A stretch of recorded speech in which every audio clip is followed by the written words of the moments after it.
Olá, boa noite! Como que foi o seu dia? Meu foi ótimo, ansiosa pra caramba para vir gravar o próximo vídeo para vocês.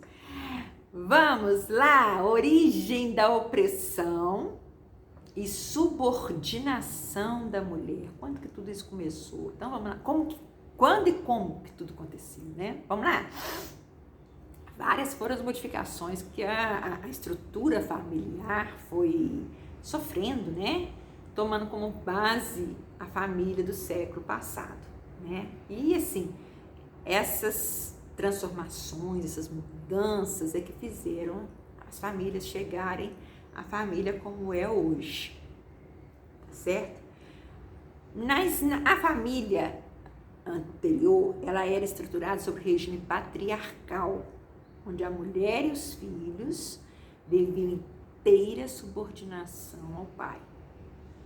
Os filhos eram educados pelas mulheres com ideias pré-concebidas, que por sua vez lhe eram impostas pela geração anterior e assim sucessivamente. Ou seja, a mulher educava, mas ela educava naquela educação que vinha passando de geração para geração, mas naquele conceito, mantendo aquele conceito, né? Lembra que eu falei das escolas no vídeo passado? As escolas que a mulher podia frequentar, que ensinavam, então isso era passado mesmo para ela na escola, né? E aí a família subjugada, né, sem direito a ideias e vontades próprias, era a forma de manter o equilíbrio social da época, que era voltado para a manutenção do matrimônio e a permanência deste no núcleo familiar, formando cidadãos cuja consciência era atrelada aos mesmos valores que seus ancestrais. O pai, senhor supremo, encarregava de manter a família dentro do padrão social. Percebeu aqui? Isso aqui, nem falou aqui, né? Mas assim, é aquela coisa que eu falei, de casar dentro parente, né, poder manter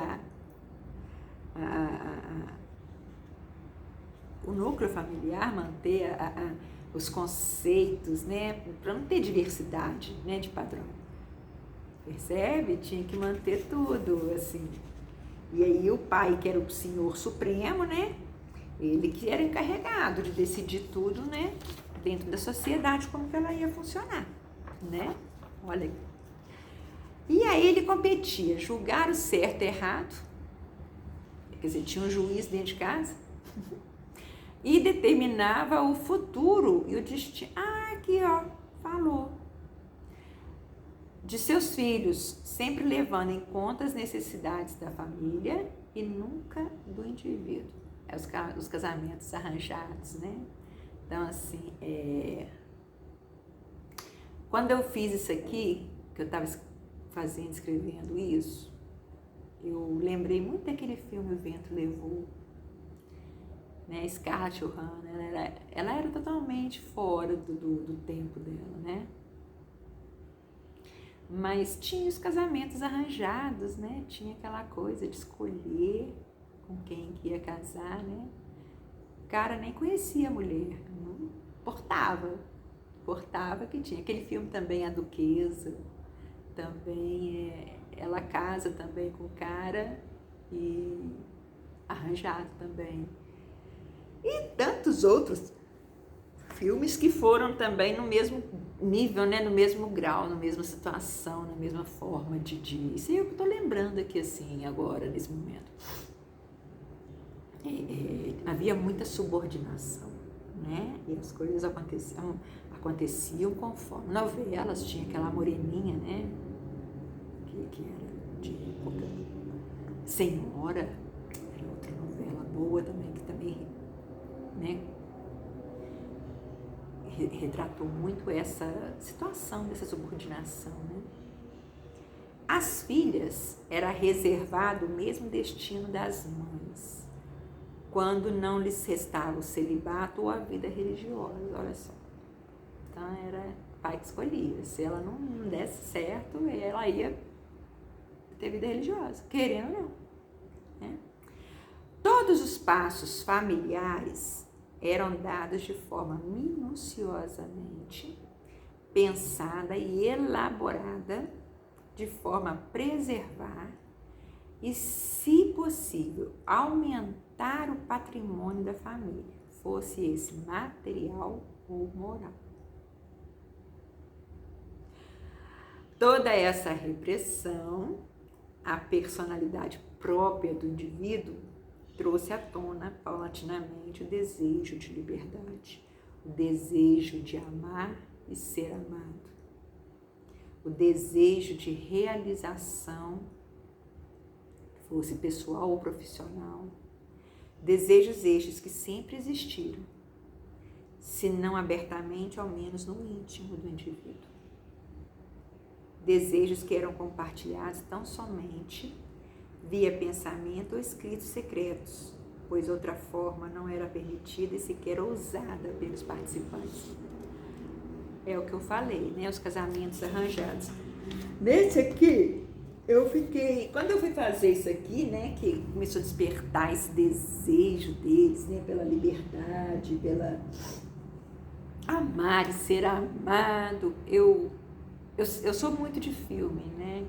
E aí eu lembrei de clássicos, né? Romeu e Julieta, né? Famílias contrárias, eles querendo tudo, né? Querendo a liberdade, querendo poder se amar, né? Livremente, porque eles se amavam, mas as famílias eram inimigas, não podiam.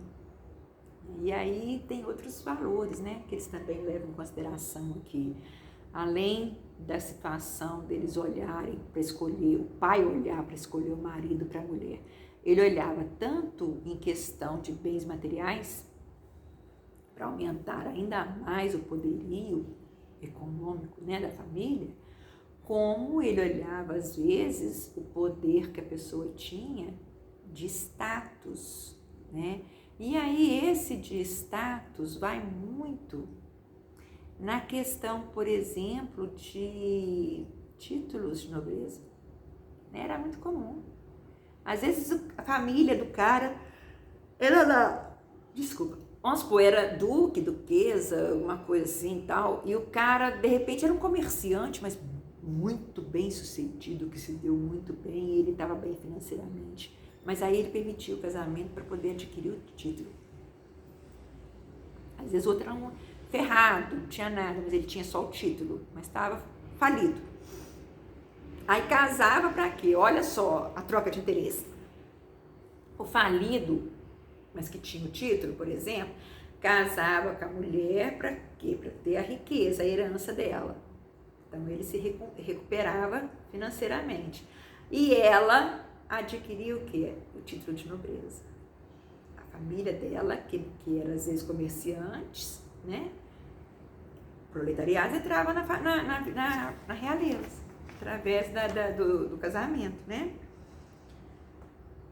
E aí, essa situação deles começou a incomodar, essa opressão começou a incomodar muitos filhos também.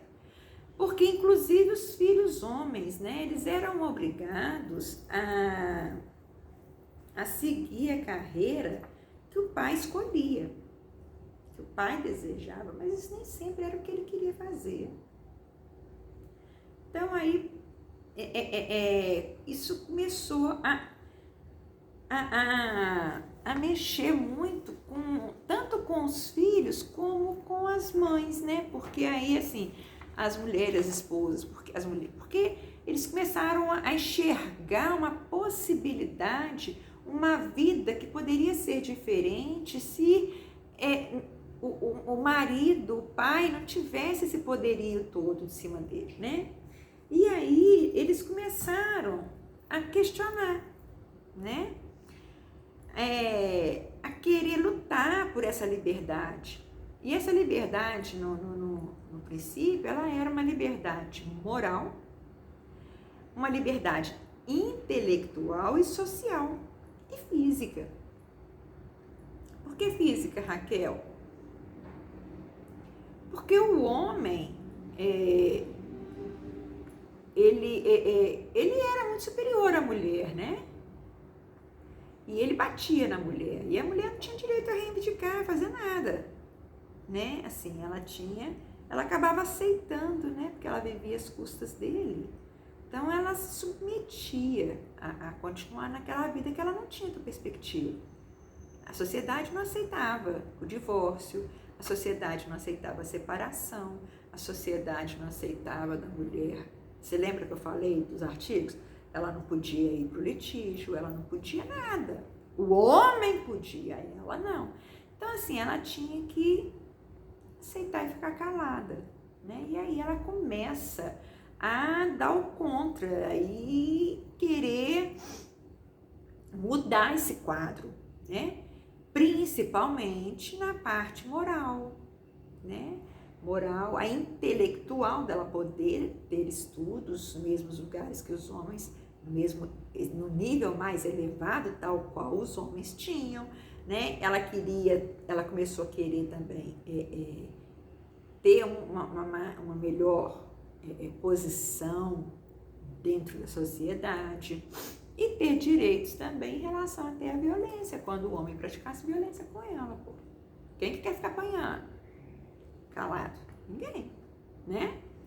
E aí, a mulher entra numa de querer ser o que ela quisesse, da forma que ela quisesse, como ela quisesse, né? E quando ela quisesse. Só que ela passa a ver que esses direitos de igualdade traria para ela as mesmas obrigações. Olha bem, então assim, ela assume essa obrigação. Ela não se importa de ter essa obrigação igual a do homem, né? Então ela passa a viver, a mulher passa a viver, né? De forma mais liberta do homem, onde ela vai e começa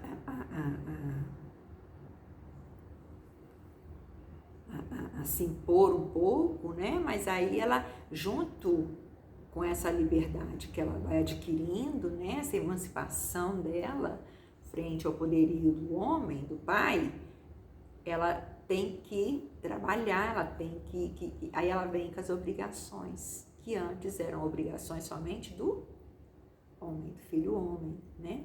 Porque ele era o provedor. E aí, com essa atitude da mulher, dando essa guinadazinha aí, começando timidamente a mudar um pouco o perfil da relação dela, né? Dentro da relação familiar, na mesma proporção que ela foi aumentando a liberdade dela de agir, de pensar dentro dessa relação familiar, o pai foi perdendo aquele status do Senhor Todo-Poderoso, né? Então, assim, ele não mais era o único detentor do poder e do conhecimento, percebe? E aí, isso foi sendo superado, né, intelectualmente pelos filhos, que eles foram tendo contato com informações exteriores, né, externas, e aí eles passaram a falar isso. Então, assim, a mulher, no fundo, ela foi alertada e ela foi aprendendo pelos próprios filhos, que se revoltavam com a submissão dela em relação ao pai. Então, como eles também queriam se libertar, né? Olha bem, o filho queria se libertar daquele domínio do pai. E para ele se libertar, ele tinha que ampliar a força dele, né? Então, o que ele fez? Ele tinha conhecimento, porque ele frequentava as escolas, ele era homem. Então, ele começa a instruir quem? Ele começa a transmitir esse conhecimento dele para a mãe, para as irmãs, para quê? Para juntar todos contra o pai. Mas assim, era para brigar com o pai? Não, mas apenas para eles terem a voz mais alta, para querer impor um pouco os direitos deles. Mesmo sabendo que eles teriam obrigações, mas eles estavam a fim de arcar com aquelas obrigações. Eles não estavam se ausentando de arcar com aquelas obrigações, percebe? Então assim, eles foram. E aí, o que eles fazem? Começam a crescer, a se fortalecer, né? E na mesma proporção, aquele pátrio poder que era pleno, único, exclusivo, patriarcal, também começa a cair. Então, eles começam a se equilibrar. Então, um que estava lá em cima, o outro que estava aqui embaixo, eles vão o quê? Começam a buscar o quê? Um equilíbrio. Certo? E nisso vem a Revolução Cultural. Nessa aqui eu achei interessantíssima quando eu pesquisei isso. Eu fui pesquisando várias coisas para ver se era verdade. Olha bem, na Revolução Cultural,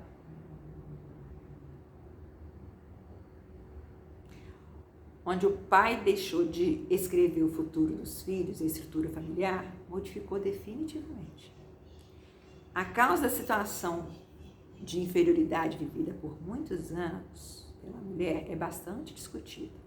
Há quem diga que a mulher era tratada de forma inferior, resignando-se com a situação da opressão e subordinação, devido à sua constituição física ser mais frágil. Outros, né, diziam que as desigualdades tiveram seu início com o surgimento da propriedade privada, das classes sociais e do Estado, governo, dando ao homem os meios de produção e colocando a mulher em situação econômica desfavorável. E ainda havia quem avaliava o problema analisando condições naturais e culturais. Esses atribuíam ao sexo feminino a fragilidade e ao homem o poder de decisão e direção. Deve-se levar em conta que os diferentes papéis desenvolvidos na sociedade por homens e mulheres não advêm necessariamente da natureza de cada um, mas sim da variação cultural no tempo e no espaço. Se o homem foi dado o poder de decisão e direção, enquanto a mulher foi dado o papel de submissão, tal fato foi graças à aceitação da sociedade que determinou os papéis de cada um, dando ao homem e à mulher educação e preparo diferenciados. Ao preparar cada um deles para as distintas atribuições, partiu do princípio de que a mulher cabia papel submisso e somente ao homem seria direcionada a educação. A diferença ocorreu graças ao tipo de aprendizagem oferecida e à diferença de comportamento de homens e mulheres que se deve à educação, não sendo inerente à natureza, como muitos já pensavam. A ciência não nos demonstra evidências de superioridade entre os sexos, tendo cada um deles funções orgânicas complementares na tarefa e na reprodução da espécie. Isso aqui a gente vê então que de verdade essa opressão, essa submissão, ela foi transmitida, ela veio, né? Ela veio acontecendo e aí de geração para geração, e para manter essa padronagem com a evolução, o que foi feito, né, para eles manterem? E aí já com a ação das igrejas, do governo, né, era o tipo de educação, de preparo que davam. Então, assim, se eles colocassem a mulher na época na mesma escola que o homem, ela ia manter essa submissão? Não. E eles iam manter essa sociedade, que eles já tinham aquela organização de como que ela funcionava? Também não. Então, o que eles fazem? Oferecem educação para a mulher, mas diferenciada, muito inferior do que a do homem. Por quê? Para poder manter o poderio na mão dos homens e a submissão na mão das mulheres. A única coisa que veio nisso aí, que estragou essa diferenciação, foi que os filhos, como eles também estavam submetidos junto com as mulheres ao domínio do homem, do pai, do patriarcal, né, do senhor, eles se revoltaram. Então eles começaram a transmitir aquele conhecimento mais elevado para a mãe, para a irmã, para quê? Para que elas se unissem junto a ele e fizessem força para poder vencer o pai. né? De verdade, foi uma união de interesses, né? Se você pensar bem, não foi uma coisa assim, porque planejada, porque queria que fosse a emancipação da mulher. Não, foi uma coisa assim. O conhecimento veio a fazer parte da mulher por um interesse de unir forças, né? Então eu vou unir forças para me vencer. Por quê? Porque os grandes, naquela época, que era sentido como grandes profissionais, né? Assim, pessoas de sucesso, de status, de poder, né? Era mandar os filhos serem médicos ou advogados, né? Olha bem, advogado é a profissão que eu amo. Se fosse naquela época eu não poderia, né, ter estudado advocacia. Mas olha só, então assim, e tinha muitos que não queriam isso.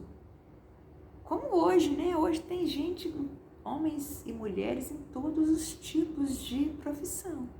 Inclusive em profissões tidas como femininas, né? Tipo chefes, né? De cozinha, por exemplo, que são, no meu conceito, homem geralmente não sabe cozinhar, mas quando sabe também dá um baile na mulherada, né? Que brincadeira. O homem é assim, sensacional na cozinha, eu acho. A mulher, acho que ela vem com uma cultural. Mas o homem na cozinha, quando ele se dá bem, é fenomenal. Eu tiro pelos meus filhos, meus 2 filhos. Eu sou péssima na cozinha, não sei nada. Faço por obrigação, porque, né, eu tenho que fazer, eu sou mãe, eu tenho que fazer. Assim como eu acho que a gente tem as nossas coisas, né, de nossos lugares, né? Então, assim, mas eu não sou péssima. Já meus filhos, quando eles resolvem ir para a cozinha para mim, nossa, me põe no chinelo, porque são perfeitos na cozinha. Então, o homem, quando dá para coisa, dá. Só que antigamente não podia, né? Então, aí eles começaram o quê? Vamos dar conhecimento para a mulher que ela vai agarrar essa luta junto comigo e aí eu vou poder fazer aquilo que eu quero. E nisso estava envolvido profissões como jornalistas, como artistas, né? Porque não era aceito, não eram profissões de destaque. Profissão de destaque era o direito e era a medicina, né? Então, para você, vamos disparando por aqui, a gente continua a nossa historinha amanhã, né? De manhã, nosso vídeo amanhã. E para você, uma boa noite de segunda-feira, que seus sonhos sejam, sim, maravilhosos, né? E libertos, construtivos, evolutivos, né? Sempre, né? Para a gente ser feliz. Acho que é importante ser feliz onde quer que esteja. A gente luta para isso, né? E amanhã a gente vem continuando nossos assuntos aí, amanhã eu venho com os fatos sociais determinantes à independência da mulher. Então, não perca. Próximo vídeo, fatos determinantes da independência da mulher. O que levou a mulher a se tornar independente? Independente? Será que nós somos? Eu tenho as minhas dúvidas, mas aí a questão é minha, não é de ninguém, né? Porque eu acho que ninguém é livre o suficiente. E ninguém também é subordinado, nem é preso o suficiente também. Por que você fala isso, Raquel? Porque sempre vai existir, Raquel está dizendo, eu penso assim, por mais alto que eu esteja no meu escalão, sempre vai ter alguém que está melhor do que eu, que é superior a mim. E superior a esse que está a mim, sempre vai ter alguém superior a ele também. Isso aí é uma coisa que não tem. E por que você fala isso? Porque cada um tem uma excelência, né? Tem um dom, tem uma capacidade, tem uma limitação. Então, assim, tem pessoas que estudam, que vão, né? Não param, mas porque tem possibilidade disso. Outros não têm essa oportunidade na vida. Então, assim, Mas ele vai ser superior no ponto que ele está. Ele vai ter muita gente abaixo dele, mas ele vai ter muita gente acima dele. Então, assim, eu não enxergo essa liberdade total. Porque a gente vai mandar? Vai. Mas você vai estar subordinado a alguém que mande em você também. Então, a gente sempre vai ter isso. Sempre vai ter alguma coisa que vai nos colocar um certo limite. A gente nunca vai estar plena acima de tudo e de todos. Só Deus. E nós não somos deuses, né?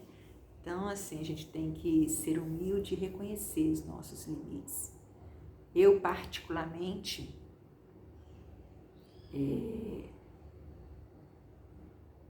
não aceito, vamos ver se eu sei falar aqui, não aceito ordens de homem na minha vida, assim, pessoal, tá? Não aceito ordens de homem, mas não acho que o homem tem que se submeter a mim. Eu acho que a gente tem que buscar viver em igualdade, porque cada um tem a sua excelência. Eu acho que, igual eu falei aqui dos meus filhos, eu acho que eu tenho as minhas obrigações de casa, que são minhas. É uma herança dessa época que eu acabei de falar? Talvez, sim. Mas eu acho que quem tem que cuidar da casa sou eu, quem tem que limpar a casa sou eu. Eu acho que é uma obrigação minha. Eu acho que quem tem que arrumar, por exemplo, comida, essas coisas, sou eu. Que essas tarefas são minhas, mas ao mesmo tempo que eu acho que são minhas, eu acho que não impede, por exemplo, meus filhos que são homens, a me ajudar.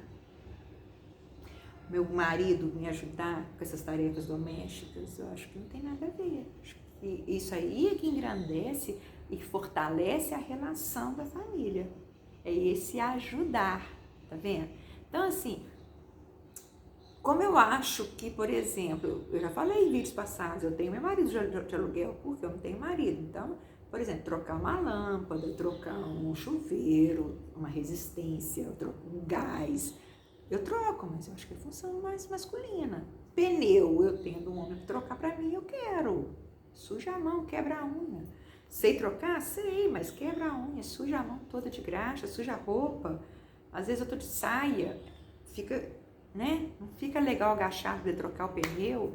Olha só, então essas são coisas que eu acho que cada um tem o seu lugar. Mas eu acho que se a gente se respeitar nesses limites, eu acho que a gente vive muito melhor.